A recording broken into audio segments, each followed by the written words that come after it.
welcome our dear viewers to a special edition on Nile TV International. President Abdel Fattah el-Sisi and Egypt's First Lady, Mrs. Intisar el-Sisi, received South Korea President Lee Jae-myung and his wife at Ittihadiyya Palace on Thursday. President el-Sisi and President of South Korea held an expanded meeting in attendance of the two countries' delegations.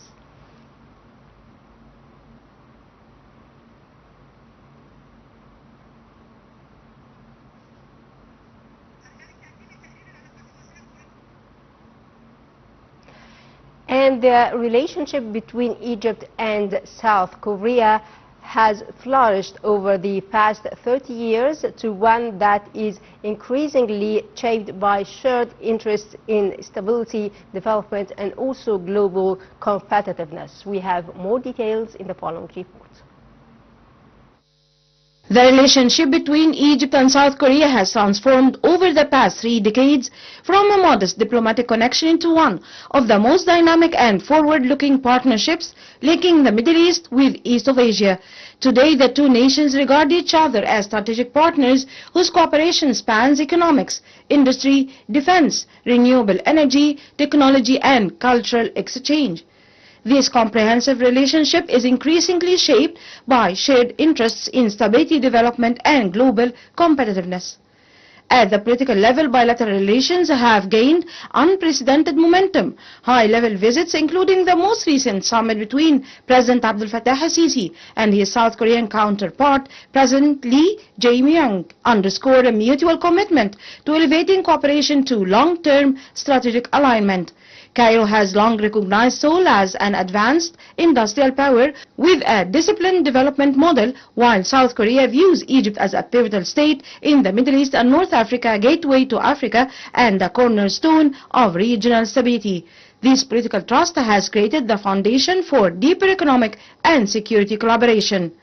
Economically, South Korea has emerged as one of Egypt's most important Asian partners. Korean companies built a major manufacturing hubs in Egypt, producing consumer electronics not only for the domestic market but for export across Africa and the Middle East.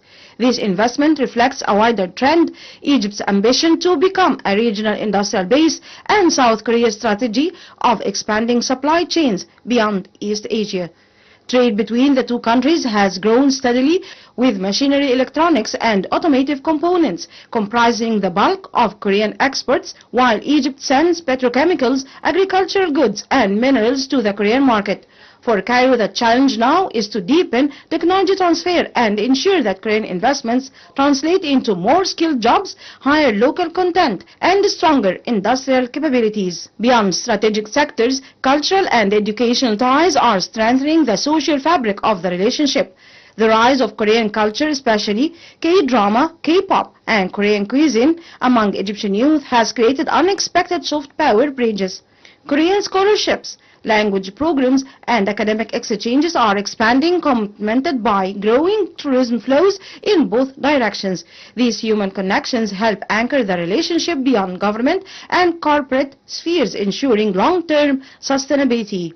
Looking ahead, the Egypt-South Korea partnership stands poised to deepen even further if current initiatives continue, particularly in defense co-production, renewable energy, and advanced manufacturing. The two countries could build one of the most consequential Middle East-Asia strategic relationships by 2035.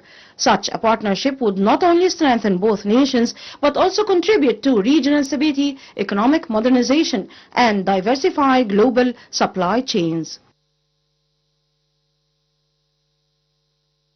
Welcome back, our dear viewers, and as we witnessed, President Abdel Fattah el-Sisi and Egypt's First Lady, Mrs. Intisar el-Sisi, received South Korean President Lee Jae-myung and his wife at Ittihadiyya Palace on Thursday. And to shed more light on this issue, I'm honored to be joined over the phone by Ambassador Gamal Bayoumy, former Assistant Foreign Minister. Good afternoon, Mr. Ambassador.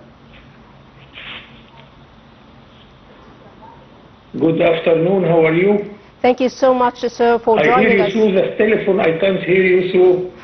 Okay, I will raise my voice.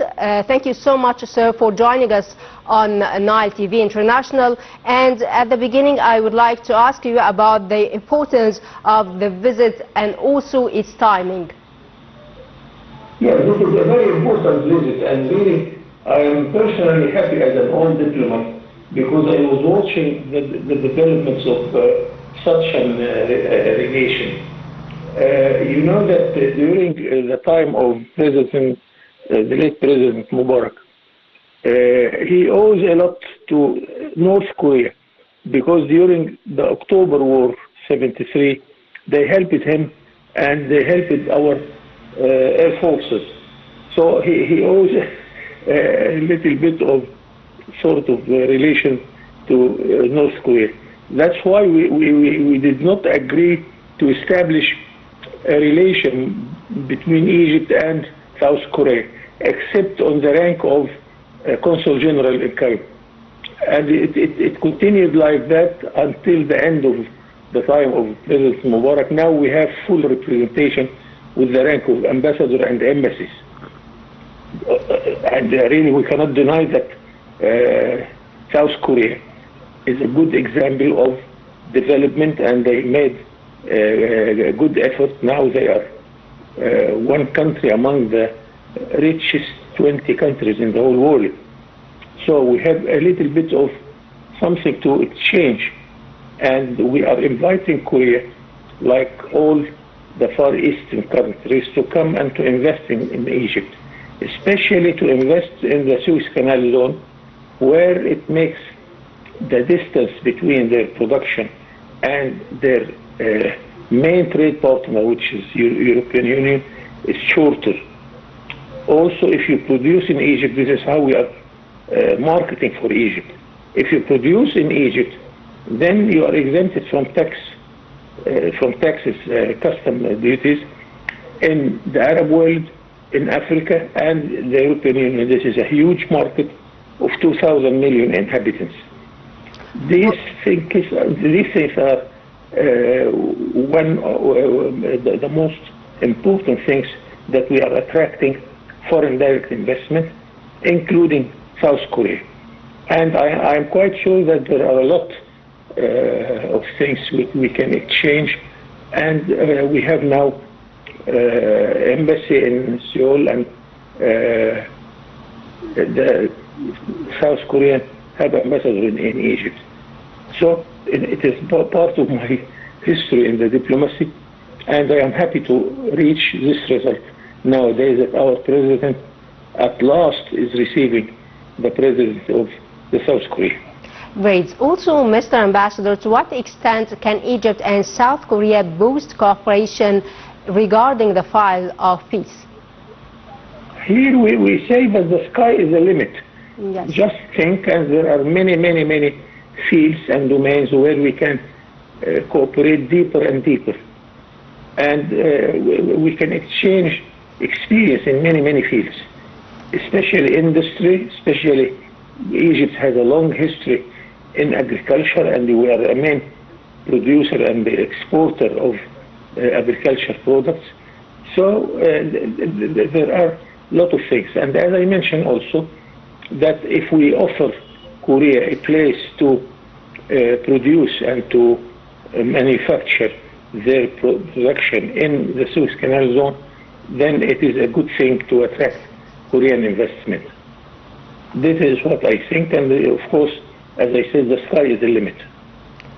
Great. Also, Mr. Ambassador, how do you read the significance of pushing cooperation between Cairo and Seoul in the fields of investment and also trade?